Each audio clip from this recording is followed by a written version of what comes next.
Hello மக்களே, இன்றைக்கி நம்ம வந்து இந்த தோப்புக்கு வந்திருக்கோம். தோப்பில் வந்து பார்த்திங்கன்னா ஒரு குட்டி பங்களா ஒன்று கட்டியிருக்கோம். எதுக்கு அப்படின்னா இந்த இடத்துல நம்ம வந்து சமைக்க போகிறோம். சரிங்களா?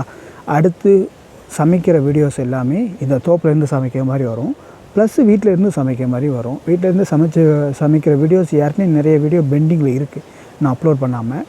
ஸோ அதையும் பாருங்கள், பார்த்து என்ஜாய் பண்ணுங்கள். அந்த எந்த இடத்துல சமைக்க போகிறோம் அப்படின்னு கேட்டிங்க அப்படின்னா இந்த இடத்துல தான். சரி, அந்த கல்லில் ப்ளஸ் வந்து பார்த்திங்கன்னா ஒரு இரும்படுப்பு, எப்போது நம்ம ரெகுலராக வைக்கிற அந்த இரும்படுப்புலேயும் வச்சு சமைப்போம். அந்த குட்டி பங்களா எதுன்னு கேட்டிங்கன்னா இது தான். சரிங்களா? ஸோ இது வந்து பார்த்திங்கன்னா சும்மா ஒரு ரெஸ்ட் எடுக்கிறதுக்கும் ப்ளஸ் சாப்பிட்றதுக்கு அப்படிங்கிற மாதிரி திங்ஸ் எல்லாம் வைக்கிறதுக்கு. மழை டயத்தில் மேலேயும் சைட்லேயும் ஒரு தார்பாய் ஒன்று ரெடி பண்ணியிருக்கோம். ஸோ அந்த தார்பாய் போடுற மாதிரி இது இப்போதைக்கு வெயிலில் வந்து ரெஸ்ட் எடுக்கிற மாதிரி நல்ல கூலிங்காக இருக்குது. உட்காந்து பார்த்தா நல்ல கூலிங்காக இருக்குது. நல்ல கீழே மட்டும் இந்த ஓலையை எடுத்து போட்டு பண்ணோம்னா நீட்டாக இருக்கும். ஸோ மறக்காமல் நம்ம சேனலை வந்து சப்ஸ்கிரைப் பண்ணிடுங்க.